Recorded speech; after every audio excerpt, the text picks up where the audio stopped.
I'm also a very practical person, you know, and when you become a manager, you understand that you don't manage your own club, the club that you say is your club forever. And obviously I've been on a different path since I left Chelsea.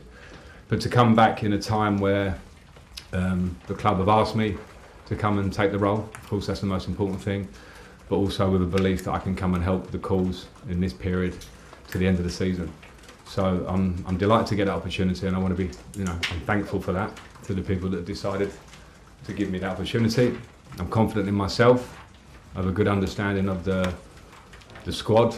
Of course, I've worked with a lot of them before, but also the training ground, the stadium, the fans, what Chelsea fans want, and I'll do my utmost in this period coming to give them what they want with my own hard work. Have you been told that this is strictly until the end of the season, regardless of what happens on the pitch? No, but I think the role and the explanation of my role speaks for itself and the period that I'm here for. So on that term, I'm not getting anywhere ahead of myself. I want to do the best possible role I can in a way that I can impact the club in the best way in this period, and after that we'll see what happens. Because you'll be aware, obviously, Roberto Di Matteo, when he led the team to Champions League glory, he stayed on. Is that an incentive for you? I don't think it's worth speaking about, you know, past moments. You know, Roberto did an incredible job and stayed on. That's a different part of Chelsea's history, and for me, in simple terms, it won't be my decision as such. So again, I don't want to jump forward to that. And I understand I'm probably going to get asked that question a lot and asked a series of questions. I've got my eyes wide open. I expect those questions. But the important thing for me is to kind of park that to the side and focus on the job in hand for me. And I'm very excited to do that, along with the staff that I will be working with and the players that I will be working with, because I was at the game on Tuesday night. I know there's a lot of talent in this squad, not just the players that played on Tuesday, but generally I'm excited to work with that talent and help them. And that's why I'm here. And the two key areas, I suppose, how do you manage the fact that it is quite a big squad of players, and also maybe the goal scoring problems? Are those two areas in particular and somewhere you could feel you can improve? Well, yeah, I hope so. I mean, it's modern day football has big squads, and I understand that Chelsea might be at the top end of that. I remember being here before, and I had lots of difficult decisions of really good players and good people that you have to tell you're not involved this week. And part of the job is to try and manage that situation and make every player feel included. Maybe in the beginning, going into this with it being a short term, that's a positive thing for me, because everyone can have a clean slate as such right now and show in training and show what they can do and be competitive in training, and a competitive nature that will then cross over to the pitch. That's the good thing about a squad. You push each other, and I'll try and manage that.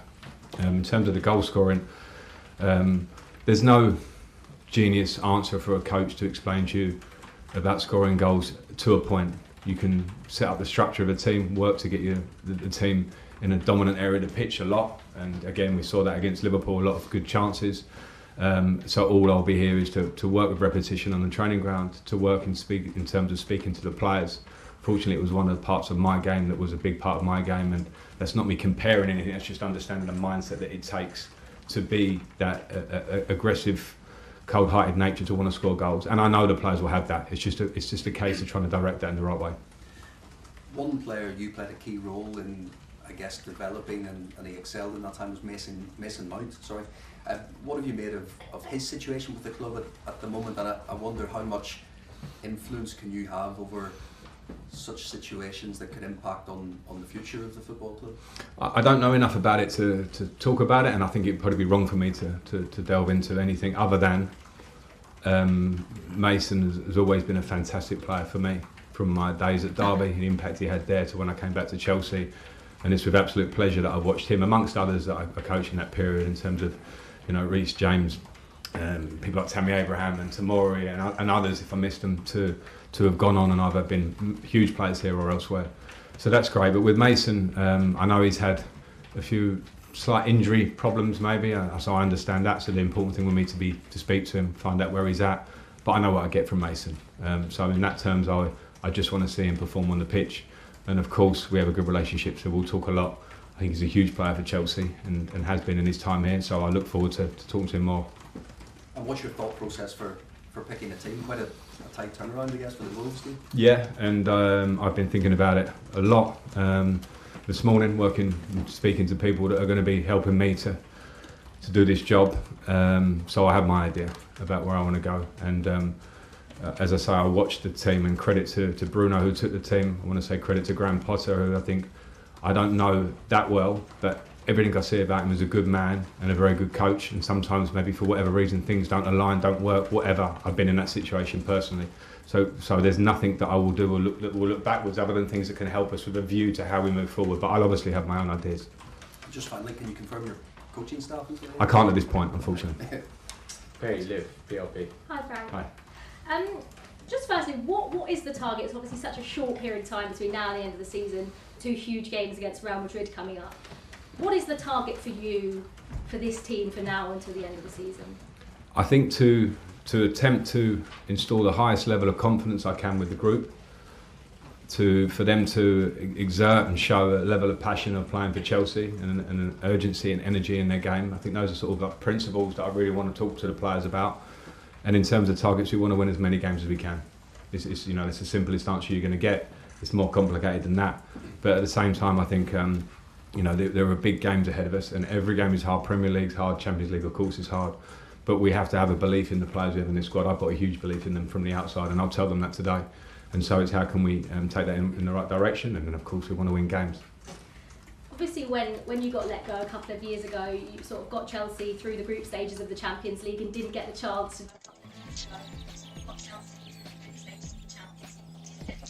Hello, my friend, brothers and sisters around the world. Welcome to the channel. Good morning, good afternoon, good evening, good night, good whatever time it is in your location. God is good all the time. Smile, be nice to each other, and let's go. All right, so first of all, before I start anything here, I wanted to say congratulations to Vincent Kompany, Jan Madsen, and Burley. They are back again. Burley are back again in the Premier League. Look at this. It's still a long time to go until the end of the season, but they're already there. They're already qualified. Nothing to play for right now. Vincent Kompany, oh my goodness, what a manager he is. So it will be interesting to see him next season in the Premier League if he can confirm what he has done in the Championship. But I know the Championship is more games, more difficult. It's awful sometimes to play in the Championship, and just one season down and they are back again. So Sean Dyche, if he stays with Everton in the Premier League, it's going to be interesting to see Sean Dyche Everton against Vincent Kompany's Burnley in the Premier League. Jan Madsen, especially, that my boy. Remember, before Chelsea went for Cucurella, I was making videos and saying that Jan Madsen is the guy. Give Jan Madsen a chance instead of spending 60 million on Cucurella. A post that we have a lot of people from that position that can do the job. Jan Madsen, and you have Lewis Hall. I said it, but we love to spend money at Chelsea Football Club because we are rich, because it makes us feel good. But the reality on the pitch doesn't always reflect the money that they are on. So that is another topic for another day. But congratulations again to Vincent Kompany and Burnley for, coming back in the Premier League. All right.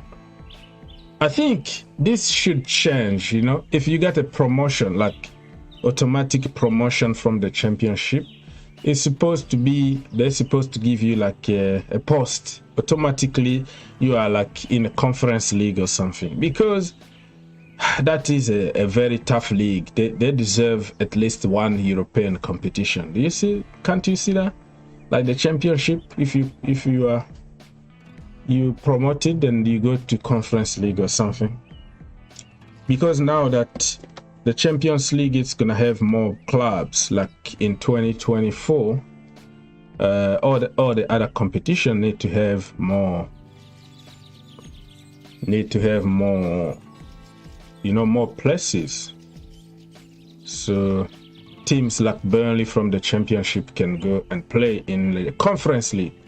All right, so let me say hi to Paulinus. Hello, my brother. How are you doing? Hope good, connecting from Cameroon. All right, my brother. Thank you so much for stopping by. It might be very, very late over there in Cameroon, but thank you so much for staying late to watch this show. Thank you so much. Now we have Super Frankie back. Let's support him. Let's go blue. We go. Yeah. Let's support him because he's there, and there's nothing you can do about it. Instead of launching other defamation kind of campaign and insult 24/7 for something that you can't control, probably it's time to just support the guy and see how it goes. Yeah, so I agree with you. He's already here, and he said, I think Super Frankie will bring out the best out of Modric. Hopefully, only 2 months to go, 9 games or 10 games. Let's see how it goes. But at the moment, probably it's not time to bring the best out of people. It's the time to win, because you're gonna be in the job for less than 2 months. It's not even 2 months anymore, because the league is gonna end about May the 21st or something like that. I don't know what date, but in May, end of May, the league is over. So you have no time to develop people. You have no time to promote youngsters from the academy or whatever. You have time to win. Okay, so he need to win for his own good, for his future job. He need to win for the club, for the feel good factor. He need to do good. So if you stuck with somebody who is not doing good, who is not performing for you, and then you have no time and you have nobody to blame but yourself, right? Okay, so feel free to call us, my people. You see, I think I sent already the link somewhere.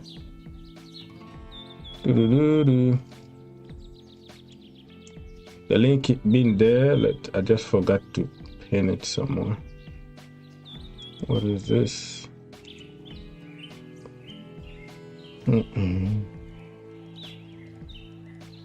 I don't know. The poll is blocking this. I can't even pin it, but I'll find another way to do it. So how everybody is doing, feel free to join us, please. Don't be shy. Don't be shy. I'm here for you. I'm here for the people. So the people need to speak. The people need to do something, you know? We the people. We the football people. All right. Jan Madsen is back again in the Premier League. So I'm trying to fix something on the screen. In the meantime, you can call us on that link or send a question so we can keep this conversation going.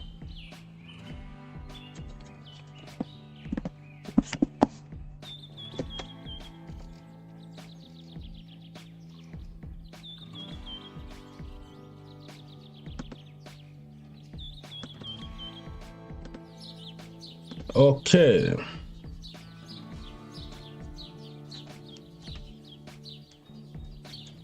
I can't do it, but I'll find another way to do it. Let me just go and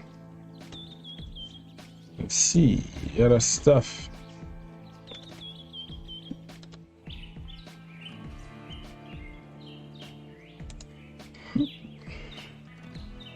So this is what I've been telling you about Burnley back in the Premier League, and Jan Madsen is celebrating right now.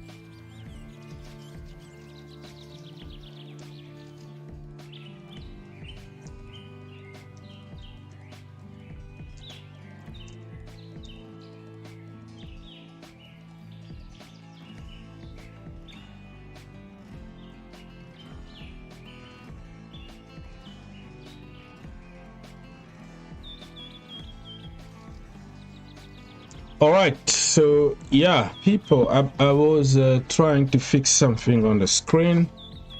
So let me see if we have some more comments here. We the people, we will be there tomorrow, like warm on flies after the game against Wolves. Yeah, I know what you mean, especially when we lose and people will come here and say, I told you so that that Englishman, Frank Lampard, is not good enough. And get on me as if I was in charge of choosing people, hiring people and sacking people. It looks like you can't support somebody that don't support. You know, you have just to listen to certain people and agree with them. How can you please thousands and thousands of people at the same time? That is a good question. We have different opinions, and you don't hate me just because I don't like or I like the guy that you don't like. That is not the way the world's supposed to be working, right?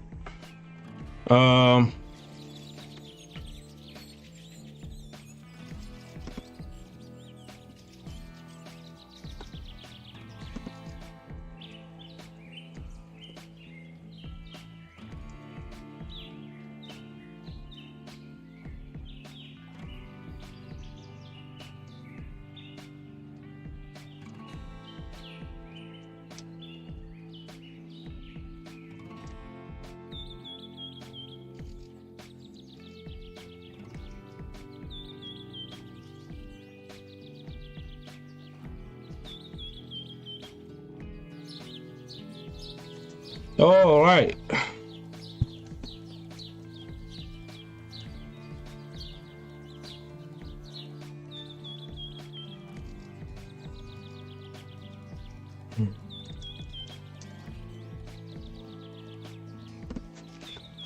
Let's go. So yeah, so many people are watching now. Let me just read some comment.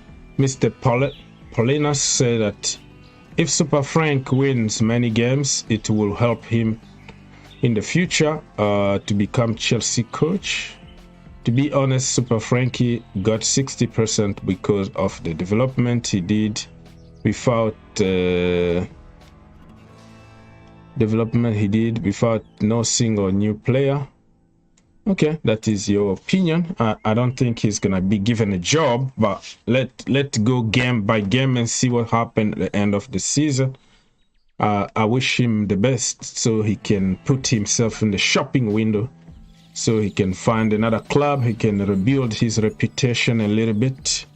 People can see what he can do. So let's wait. Okay, Mr. Chris.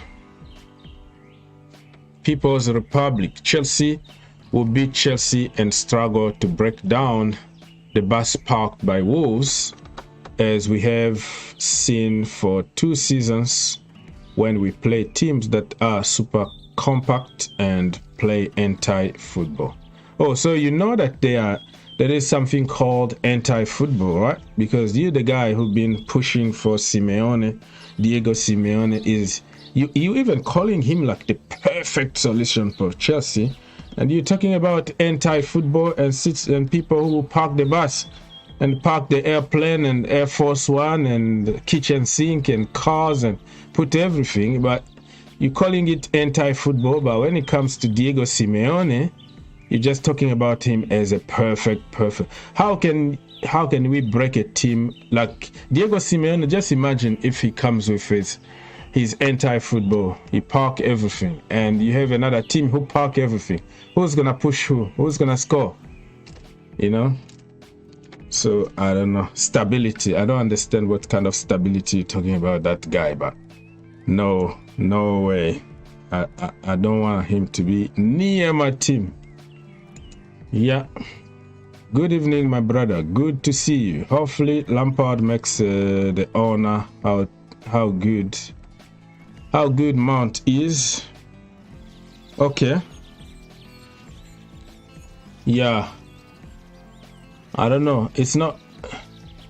Yeah, those owners, they are going for sentiment sometimes. You know, they went with Graham Potter.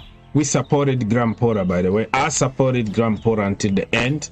Everybody knows about it. I don't flip-flop. and say, oh, I never wanted him. No, and I never wanted him because I didn't know we were going to sign him. But when we signed him, Graham Potter, I was there behind, because I'm there to support Chelsea no matter what, my friend. I support Chelsea and not particularly individuals. So I can, and I hope you can see the difference between supporting a project or supporting a club. And by supporting the club, you might support somebody that you even don't like.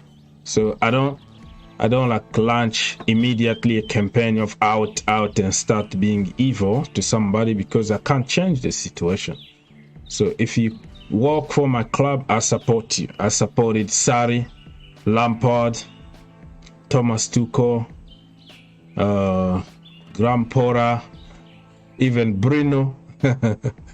Bruno had one game, and now Lampard again, and then the new guy that will come, I'll be behind and support. That's how I see football. It's about supporting my club. But now you go in the Chelsea community, there are so many groups of people who are just launching evil and attacks on somebody that they don't like, and wishing that we lose so they can make their point. I told you so. I'm a genius. This guy is nobody. That is not me, my friend. It's not me. It's not gonna happen that way. It's not gonna happen that way. Anyways, all right, let's go. Jan Madsen, congratulations, my brother, because you are awesome. Burley are back again.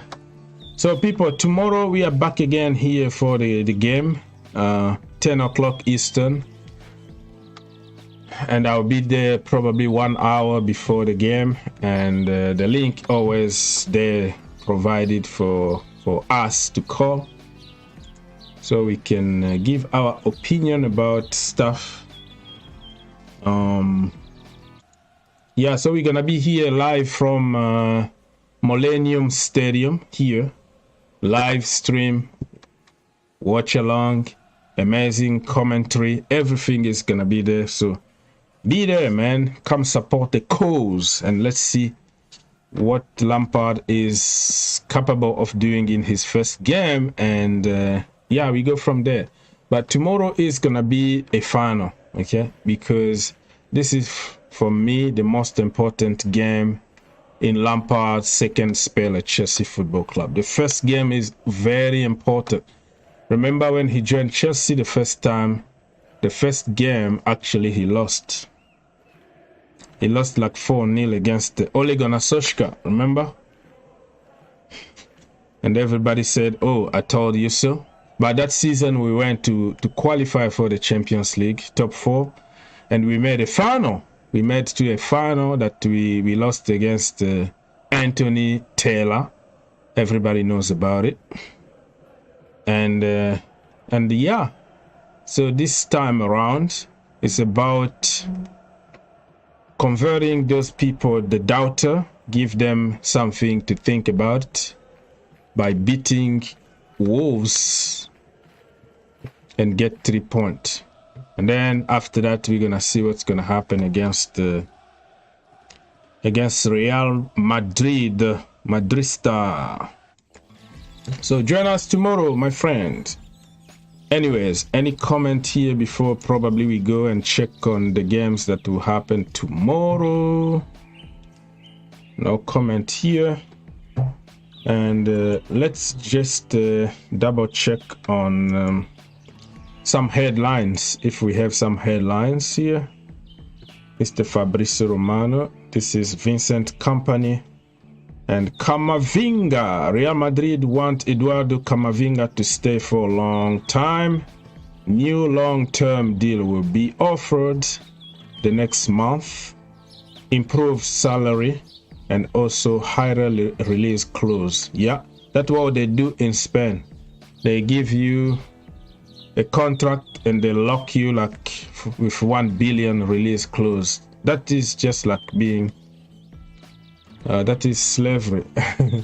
You have to stay here forever because nobody is gonna pay 1 billion. So, but all that is legal. only when Chelsea find a loophole to try to give people 8 years contract and oh no, that is not good. Let's close it. Let's close the loophole. So Kamavinga. AC Milan director Massara on Brahim Diaz. Brahim Diaz is actually a Real Madrid player, right? Yeah, he's on loan and he's been doing very good. I think he's going back to Real Madrid. We want to meet Real Madrid. I don't think Real Madrid are going to accept to let him go because he's been very, very good on loan over there. One of those loan that you got a chance to play games, because most of the time those people, when you go on loan and then they don't take you seriously, you're just there to do the job. They don't develop you, they don't do anything.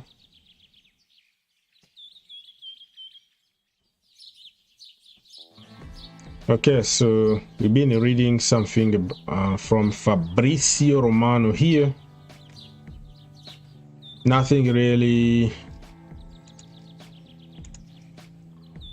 special. Look at the Blues. Look at this guy. He used to be like a ninja guy, Mr. Fofana. Fofana really is convincing me slowly and surely. I never was like, I never doubted his quality. I know he has the potential to become world class one day. He's gonna make mistakes. That is normal for a young career. But my only issue was about his injury record. And we've seen how many months he's been out since he joined Chelsea. That is my own problem with Mr. Fufa. Yeah, I will take you now, Mr. People's Republic. I'm trying to fix it on YouTube so people can see you. I'm trying to fix something here. Remember the first time like my sounds was gone? Nobody could hear me. So hopefully this time it's gonna work and everybody can hear me. Yeah, go on, Mr. People Republic. Bonsoir, bonsoir. Yes, sir. Bonsoir. It's 2 a.m. over here, so it's bedtime. Oh, wow. Go sleep, man. Catch some sleep.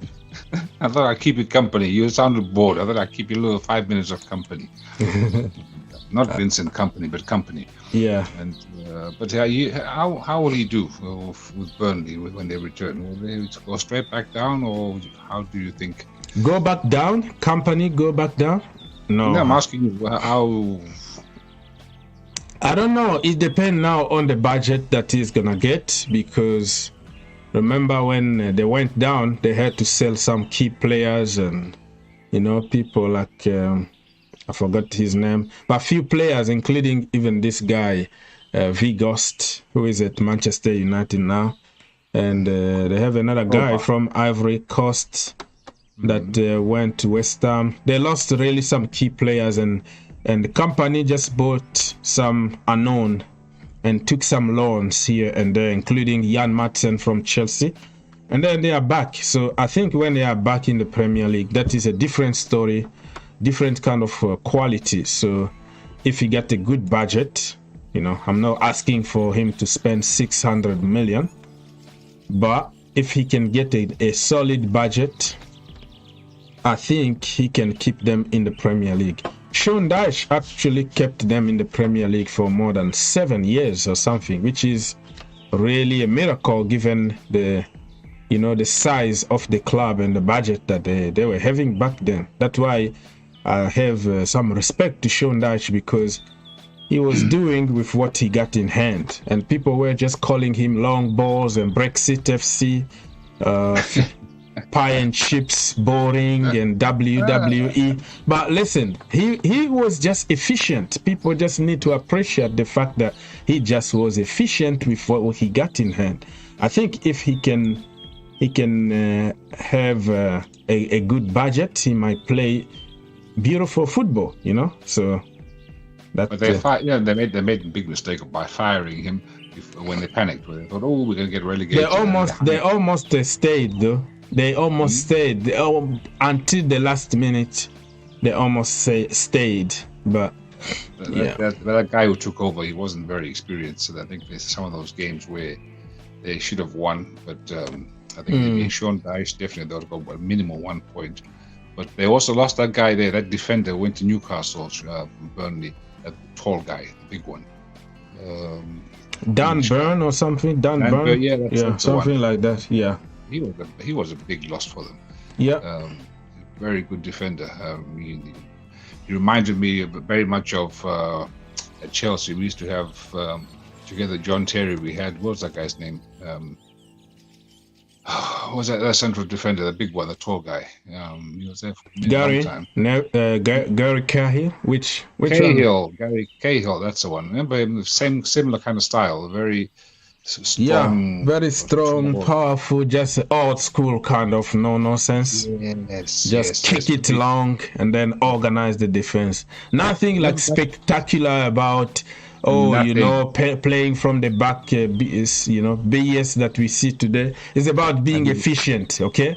And he also liked to, when those go for those hard tackles, people would stamp him and everything, but he would never lie down, roll on the ground or whatever. He will be bleeding, but just trying to put the header again. Yeah. You see, exactly that type there. And if you think about that time there with Chelsea, when John Terry, remember we also had Ivanovic right back, another strong, powerful, very robust type. And you know what? You have to say thank you to AVB, the best manager in the world. He is the guy who brought him from Bournemouth. No. From Portsmouth or something. They are Fulham. No. He brought them from Portsmouth or something like that. Portsmouth. Yeah, is the guy. Is the team that Harry Redknapp used to manage back in the day. Portsmouth. So Cahill or Ivanovic? No, Ivanovic came from Russia. He came from Zenit. Or Dynamo or Zenit. Some teams there in that part of the world. I thought Cahill came from yeah, he came from Portsmouth. Crystal Palace, not so? No. We sold him he left on free to Crystal Palace to finish to play for a couple more seasons over there, and then he went to Bournemouth to finish his career over there. Now he's a pundit. He was finished by the time there. At the end, his legs were gone. So he should have just retired as a Chelsea player. But almost one more year, a bit like Frank. He went to Man City. I didn't like that. If you're a legend of a club, you stay there, you finish your career there. That is the ultimate respect you get. But you don't go and play 2 years in MLS or I don't know, or Man City or something. You don't just. I don't know. For me, that's just me. I'm old school, so I believe in this one man, one club for if possible. But nowadays, obviously, football's changed. So 3-year contract, and then you're gone. You've gone somewhere. You kiss the badge today. Tomorrow, you're on a transfer. That business. I've dreamed of when you sign the new contract. This is my boyhood club. I've loved this club since I was 3 years old. It's like, oh, what rubbish! Stop. Hey, it annoys me, that business. Every time, yeah, he's been playing for whatever club, and then he's gone to another club where they double his wages. My dream club. Yeah, very funny. Shut up. Yeah. And so, but what other games are being played tomorrow in the EPL? In the EPL, the games. Let me even pull it here in front of you. And early kickoff. What's the early kickoff? 7:30 Eastern. Who's playing there? Give me a second. That's what I'm trying to do, so everybody can see what we're talking about. So I'm trying to pull it on the screen so people can see what we're talking. That's how I like to do my stuff. This is your window. Yeah, here, this one. Bam. Interact, yes. And then you push it on the side. All right, now games to do tomorrow or today because it's already Saturday in other countries. So early morning is gonna be Manchester United against Everton. Ooh, and then prediction for this one. I think it's gonna be a draw, 1-1, because United are not doing that good. I think the last game they won, but not really convincingly. And they lost against the Newcastle. Eriksen is back in the team, but you know, you might be fit, but you are not much fit. So he might come on in the second half for a few minutes. So I think he's gonna struggle a little bit coming from a long-term injury. I think it's gonna be 1-1 frustration FC. Everton now. If Casemiro plays, I think they'll win. He's not there. He's suspended for 4 games. I think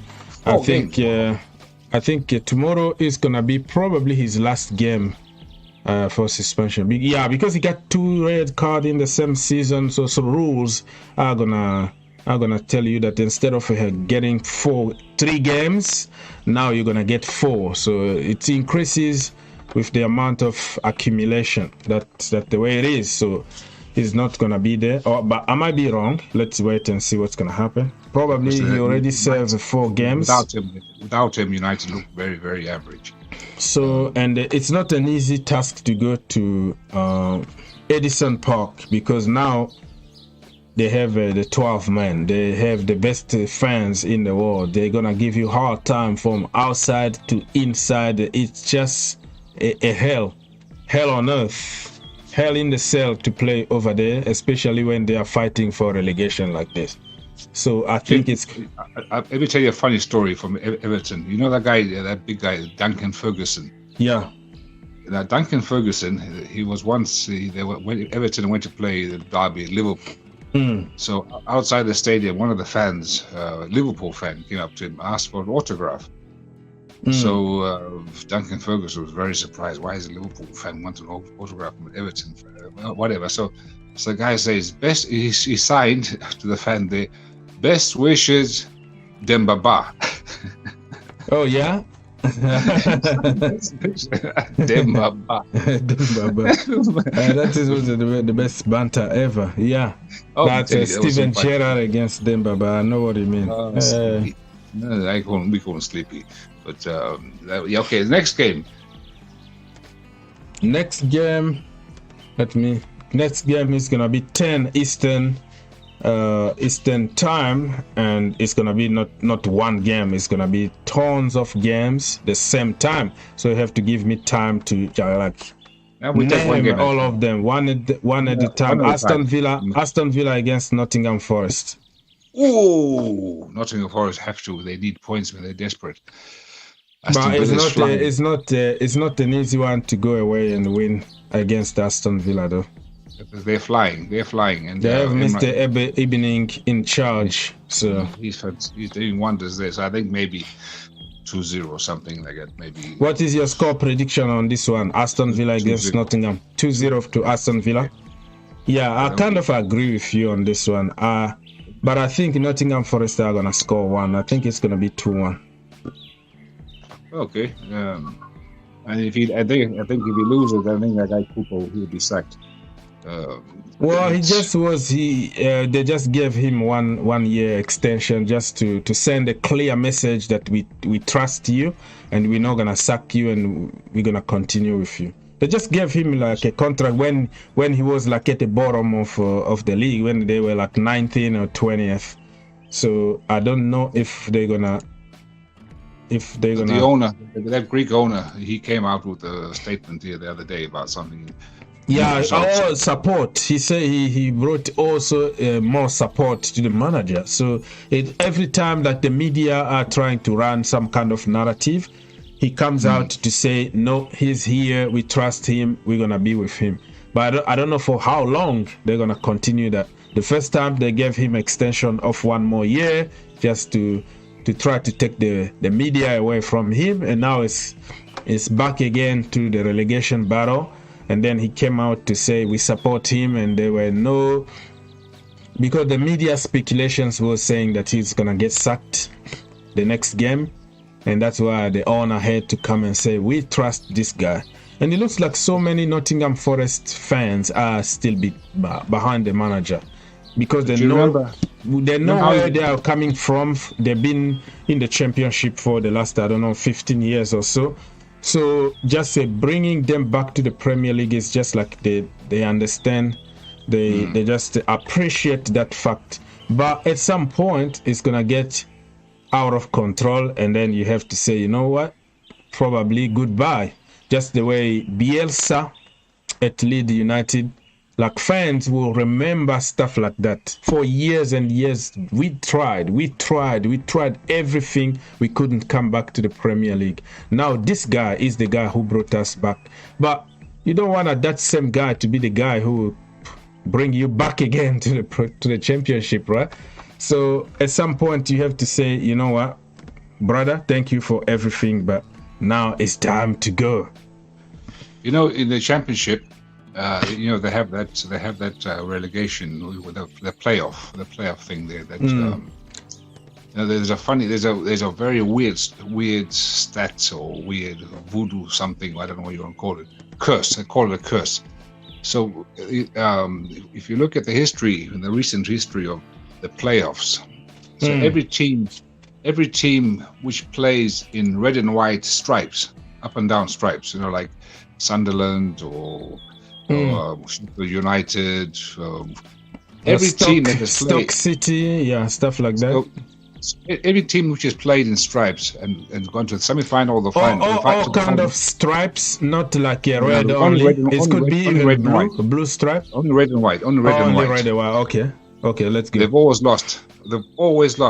If you play in red and white stripes, you lose. And as you look at the history, going back to the history, you look, and it's true. The red and white stripe somehow is cursed. And if you Sheffield United, what was it? There's about 3 or 4 teams. Brentford was another one. And Brentford, the only reason why Brentford were promoted was because in the final they played, who did they play? Who also plays the red and white stripes?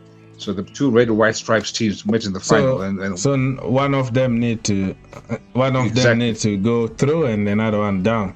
Oh, so yes. It doesn't mean it does.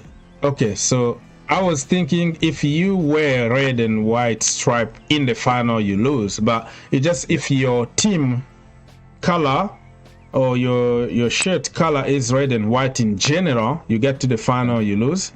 Is that?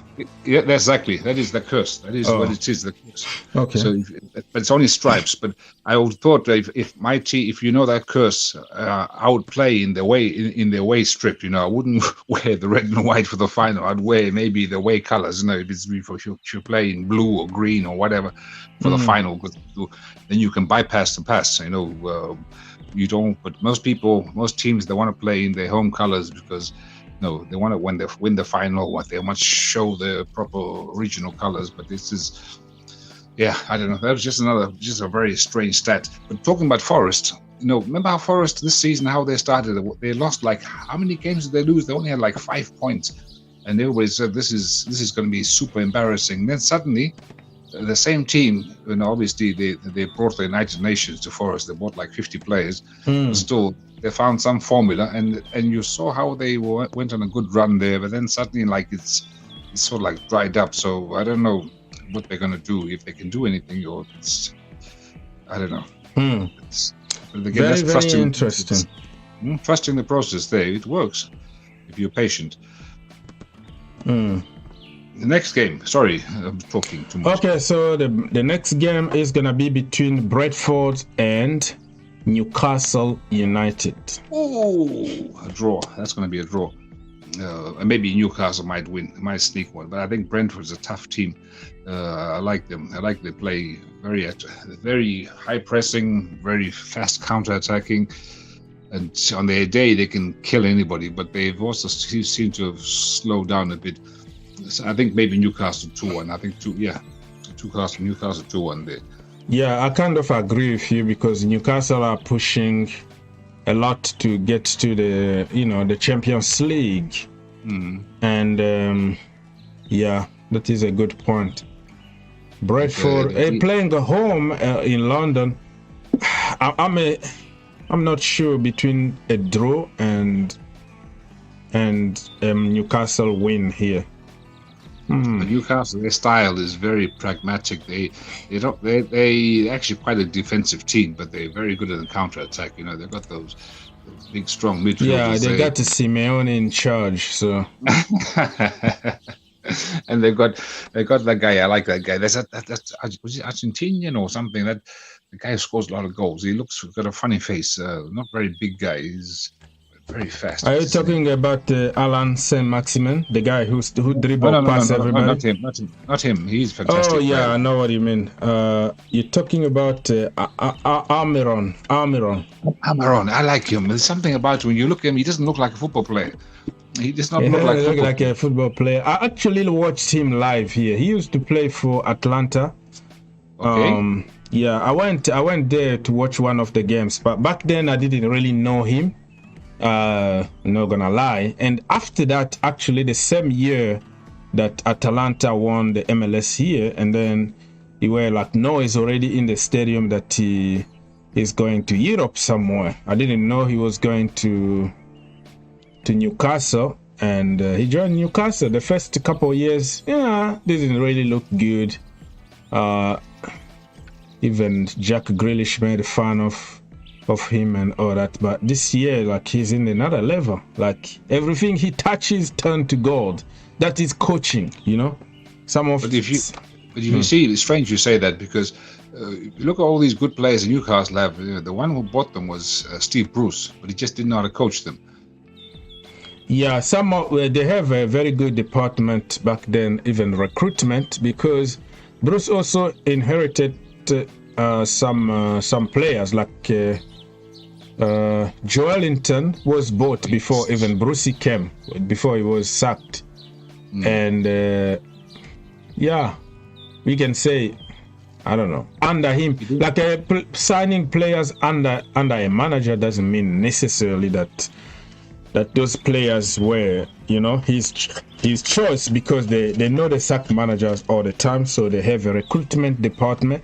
Like at the moment they took some of the people from Brighton, just like Chelsea, but they took the people in the office. They didn't take Graham Potter. They went for Eddie Howe and took the director of recruitment from Brighton.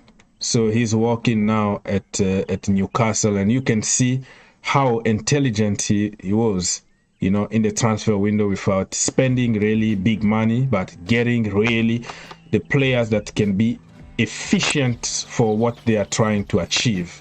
So I think they are ahead of schedule. And yeah, it's good to see that they are building. They are not going like the Chelsea way or the Manchester City's way, where you have to go and buy all the deadwood from Arsenal. If you mentioned before Alan Maximin, I can't even say his name. Maximin. Do you think if that guy, if he improves his game and he has the finishing of Mo Salah, you think he'll be even better? If he can finish, if he can score, you know, Mo Salah, you see him, he's very clinical. He's like a executioner. When we give him half a chance, he's just unbelievable. But Maximin, he's got the speed, he's got the fantastic dribbling, but his finishing is very, very poor. A bit like your friend Felix there. And but if he improves his goal scoring, that guy could be world class. Yeah, I agree with you. He's French, by the way. But he's French, okay. Yeah, he's they don't call him to the national team because he caused a lot of trouble when he was younger and when he was playing for Nice. And Patrick Vieira was the manager back then. Like he will miss trainings and he just bad boy, like beating people and stuff like that. So he got a very bad reputation in France. Just like Cantona back in the day. Like he couldn't even play the World Cup, and managers in the national team didn't want him because of how the trouble he can cause in the dressing room and outspoken and, you know, like nightclubs and all that. So he got. Let me finish before I forgot. He might he's living with that reputation. But since he joined Newcastle, he's more professional. He's married now with kids. You can see that he's doing a lot of charity work. Like he would choose among random like fans and take them out and give them like Rolex watches and all that. Wow. So he's more like calm. But in football sense, he's I don't know, 25 or 26 already. I don't know. But yeah, it's still time now to. I think Eddie Howe is gonna get the best out of him. What happened to the other French player? He was so fantastic in the Premier League. Patel from West Ham. What happened to him? Are you talking Patel? Who is Patel? We used to call him Patel. I had forgotten his name. Patel. The guy who used to score like a free kicks for fun? Yes, that guy, the French guy. He left West Ham. I don't know. He went to Marseille. He's playing for Marseille. He's like 35 or 34 now. He got so big now that people are making fun of him. I do a lot of French, not a lot, but few, like PSG and Marseille, some big games like Classico. So his name is Payet, like Payet. We call him Dimitri Payet. That's right. So he's there at the end of his career because he's gonna finish his career at Marseille, but nothing special from him. So what a shame, because in the Premier League he was unplayable. You just could not defend him. He was just something. Yeah, he was good, and he wanted to go back home for some reason, play for the club of his dreams, Marseille. And to be fair to him, they got to Europa League final with Marseille. They haven't won anything really. Like they got to finals, they don't win anything. They got like second in the French league. They go to the Champions League, and then they got beat by everybody else in the group, and they are out. So yeah, Marseille been really tough. So you must remember the Marseille team from Basile Boli and the Champions League. They are the first and the only team in France that got the Champions League under Bernard Tapie was the president back then. Yeah, I remember them. That was some team. Some team. Wow. Basile Boli, Jean-Pierre Papin. It's a traditional, really big club in France and even in Europe, but if you don't do good for the last 10-15 years in Europe, and people kind of forget you, but what a club, Marseille. Yeah. They play the Velodrome, I think is the stadium. Yeah, Velodrome. They changed the name, but everybody still call them Velodrome because the naming, they bought Orange. Mm-hmm. Orange is the cell phone company in France that bought the naming, so it's Orange. It's called Orange, but everybody is referring to I'm going to Velodrome because it's just like buying the naming at Stamford Bridge, and you put the Yokohama Stamford Bridge. It's just everybody's gonna say I'm going to Stamford Bridge, not to that, but for commercial reason. Yeah. Talking about French football while we're here. You remember the time when Lyon, they used to be like every year champion. What happened to them? Well, PSG, money came and destroyed everything. PSG became Qatari, and then they destroy Lyon because good players. You can't compete with PSG. PSG will buy everybody good from you, and they started really declining. They have one of the best academy in the world because they produce a lot of big names from Lyon, and started going down. Now they can't even qualify to the Conference League. Yesterday they even lost in the semi-final of the French Cup. Let's call it FA Cup. They lost against Nantes. That's how bad they've been. So they're going through a lot of issues. Jean-Michel Aulas is the guy, the president over there, and he saw the club. He's like the majority. He used to be the majority owner, shareholder over there, and he sold the club to a guy from America. I forgot his name. And right now they are just shambolic.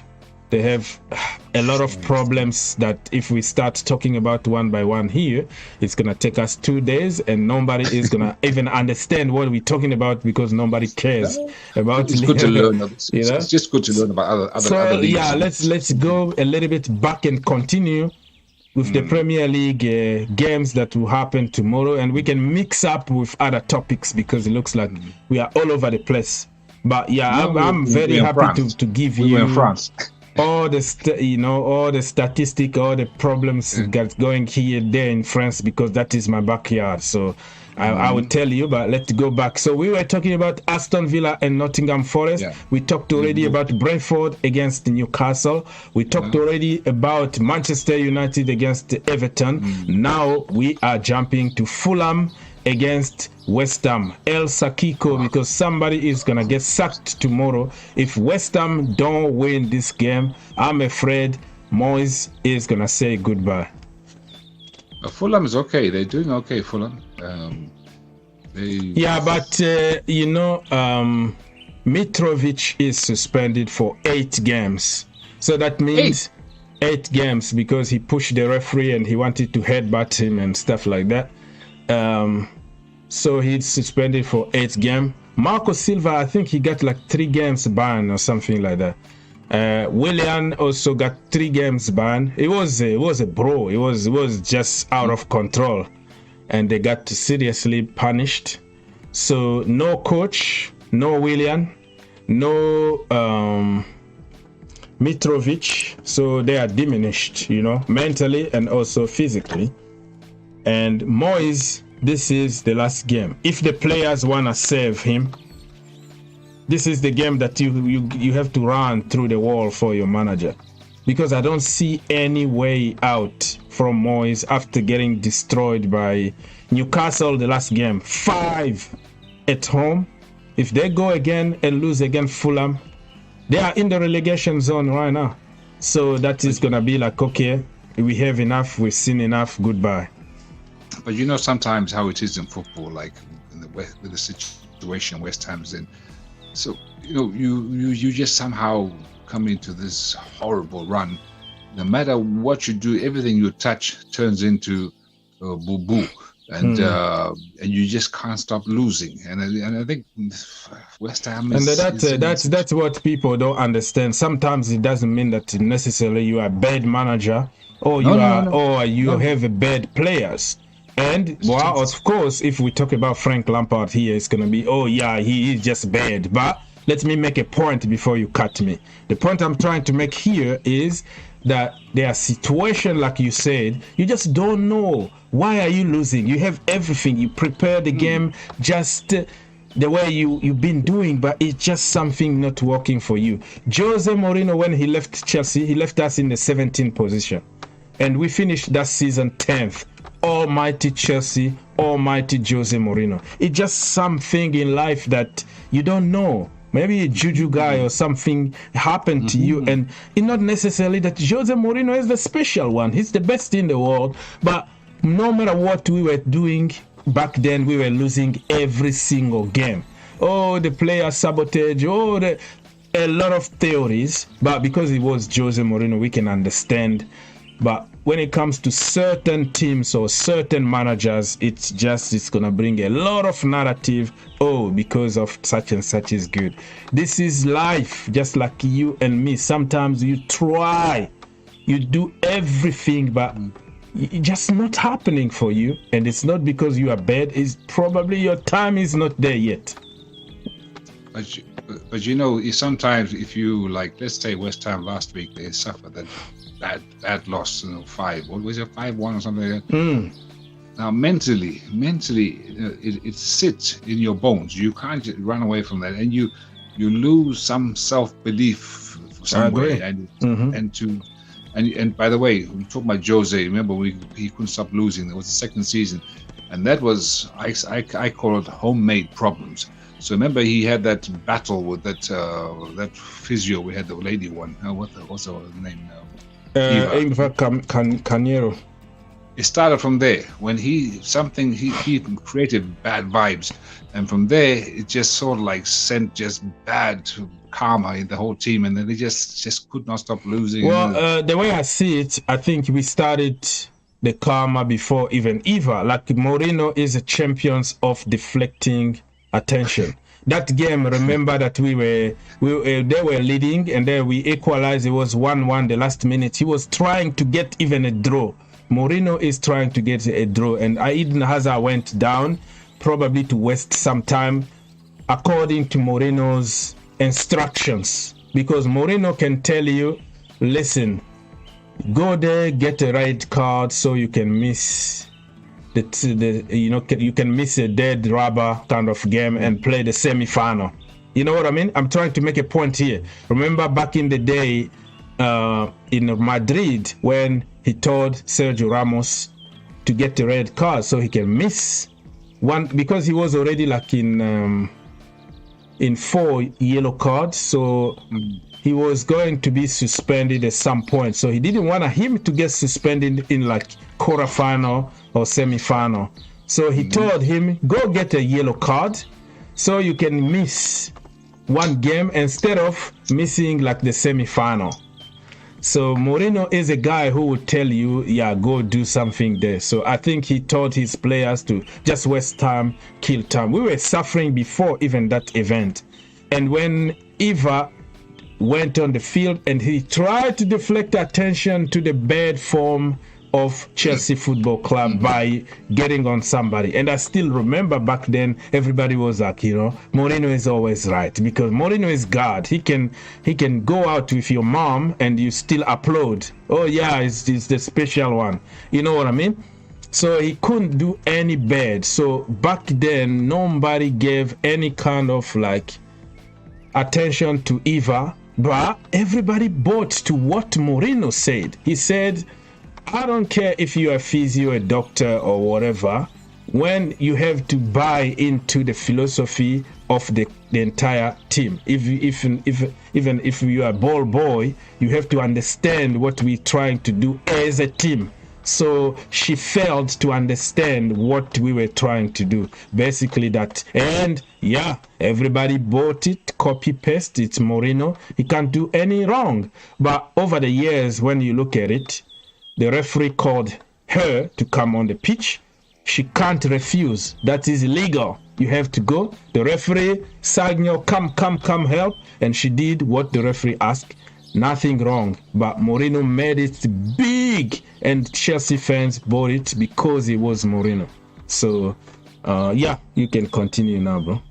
But he was the master, the original, the OG of mind games, as they say back in those days. But then, obviously, with time, other managers, they caught on to the mind game business, and these mind games weren't so effective.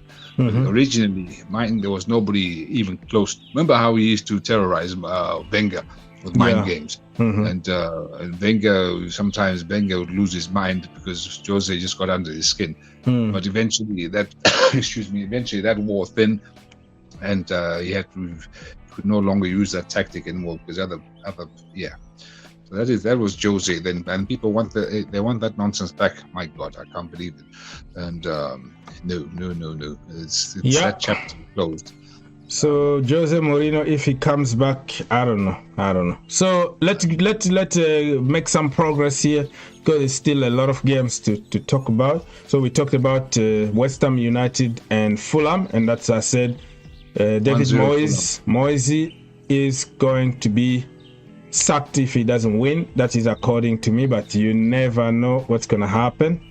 Now, next we have Leicester City against Bournemouth. Oh God, another boring game.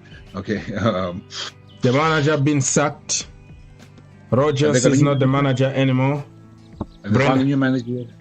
No, it's just some guys that I don't even know the name. Oh, so I think I'm going to go for. I'll go for 1-0 Bournemouth. Leicester are playing home. Yeah, I still think they'll lose. So, okay. Bournemouth is desperate for points. Leicester is in trouble. I think there'll be a shock there. I think it could be, maybe I'll say draw. Let's say draw. Let's say 1-1. I don't want to influence you. I was trying to have a discussion. 1-1. 1-1 between Bournemouth and Leicester City. Okay. Again, not to what?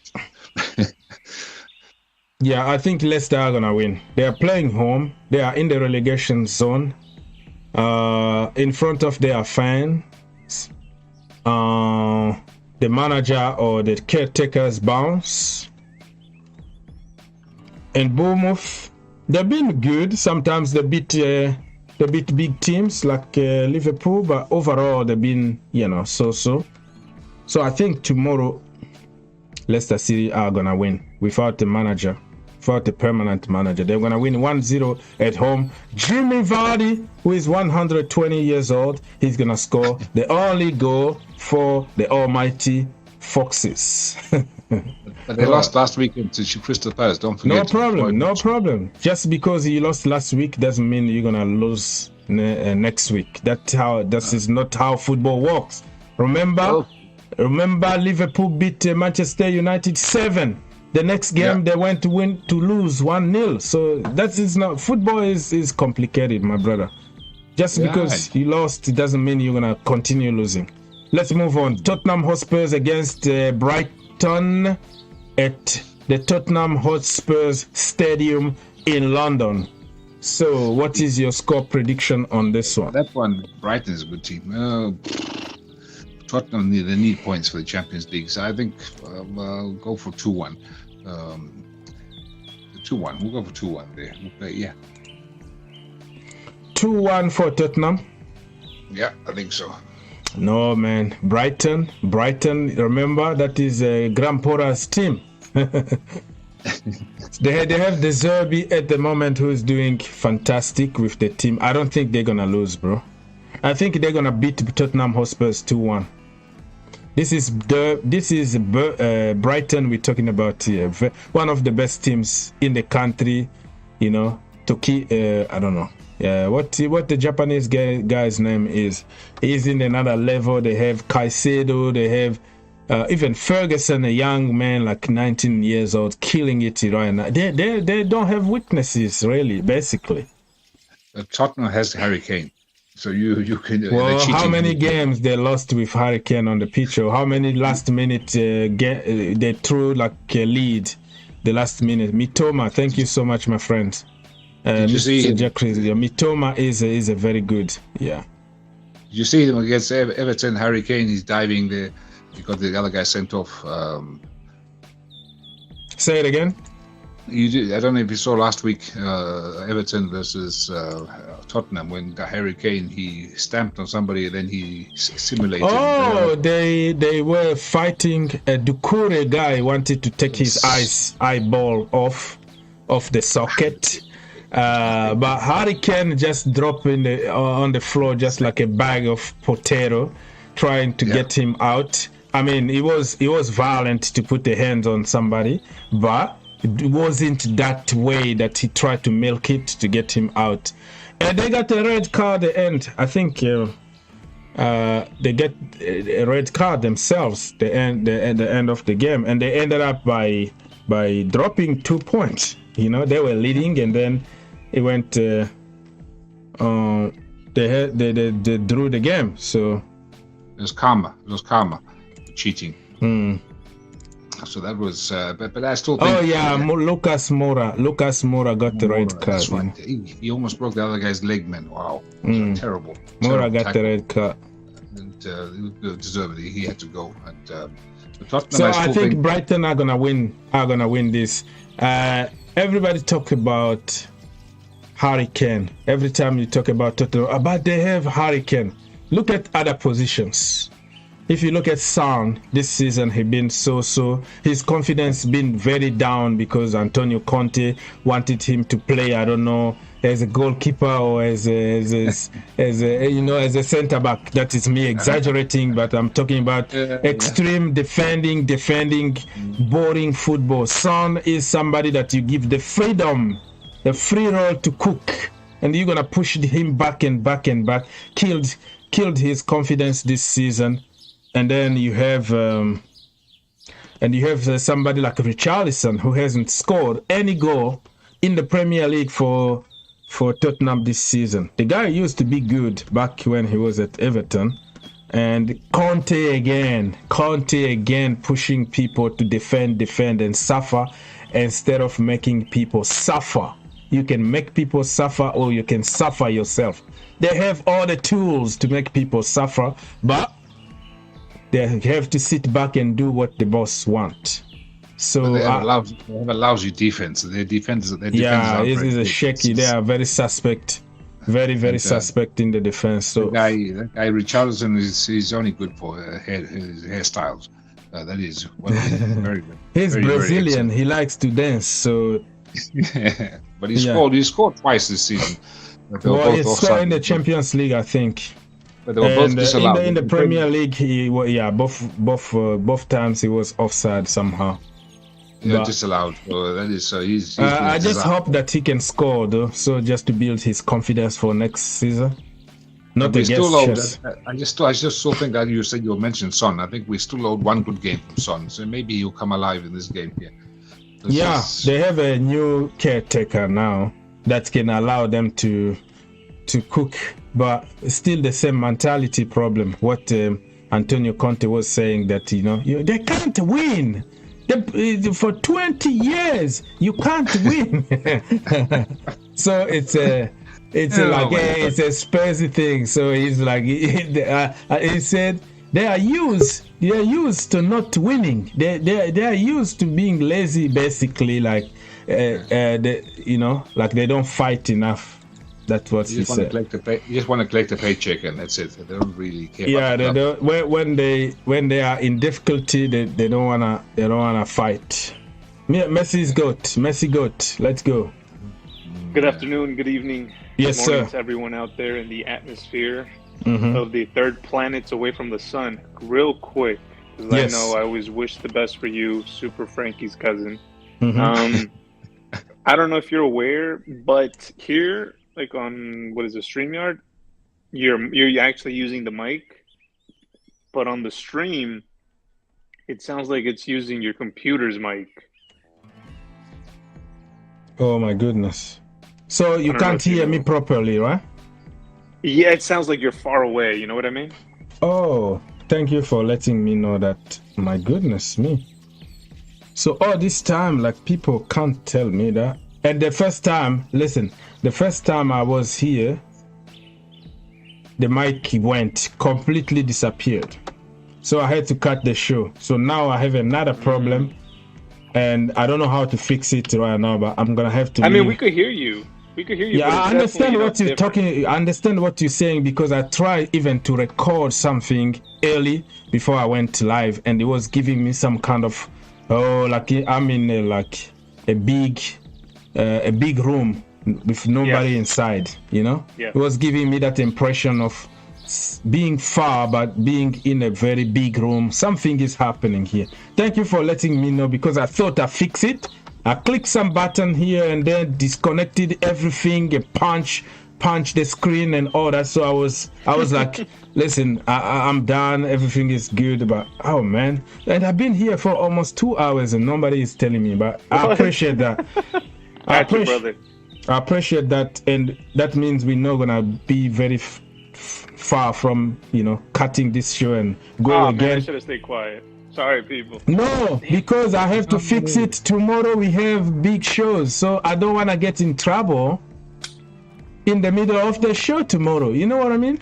So this show you guys play tomorrow? Yeah. We're playing Liverpool, away correct? against the Wolves. Oh, Wolves. And right. Manchester United play tomorrow early morning, 7:30 Eastern. If you want to watch them, it's going to be against Everton. Well, let's go Chelsea, man.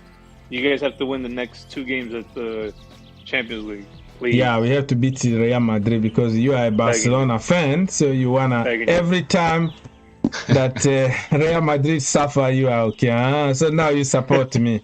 You see, it's for his own interest. Don't think. Have a good night, gentlemen. Thank yes, you. sir. Thank you so much. I appreciate it. Thank you, Mr. Messi. Yeah, he's Messi's brother, Messi's cousin. I'm Lampard. I'm Lampard lawyers, and he's Messi's.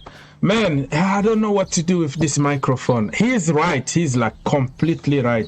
Because, let me see. He's right because I tried this. I recorded a video that I had I wasted my time. Basically because of this microphone.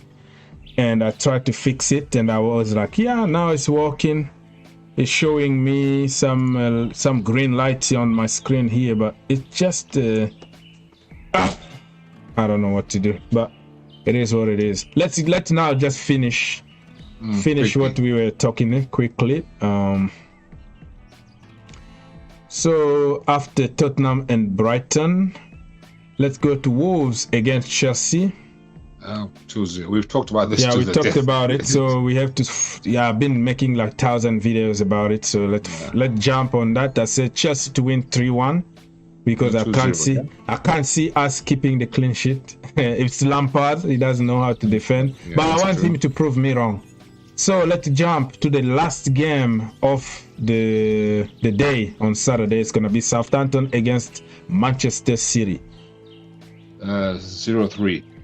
0-3, yeah, I agree with you. I kind of agree with you. 0-3 is a good score. Yeah, they are bottom of the league now. Manchester City wanna keep in a distance with Arsenal. So I don't see City losing this. So for the games on Sunday, we're gonna talk about it tomorrow for tomorrow's shows because that we already talked about so many games. On Sunday, it's going to be only 2 games. So we have time to talk about it tomorrow after we completely destroy Wolves. And we're going to be celebrating here so we can even jump and talk about the games on Sunday because that is another day. And I might even go live on Sunday. Let me watch.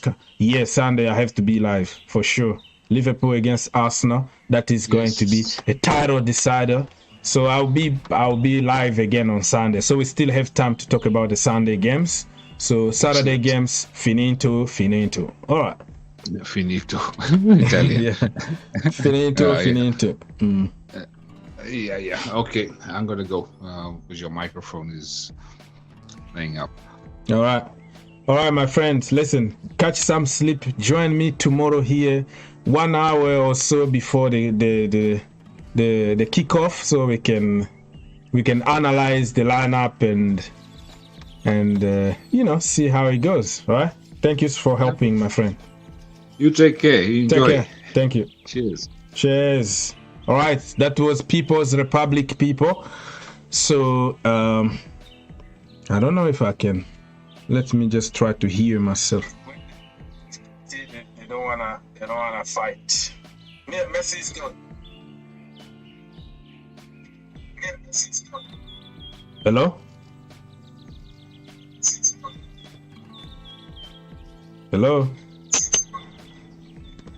No. Yeah, I'm having some audio issues here, my friend, but thank you so much because some people could hear me. We are hearing you very perfectly. Thank you so much. I'm gonna have to fix something. That is not like the perfect thing. The setup is awful here. I wanna make it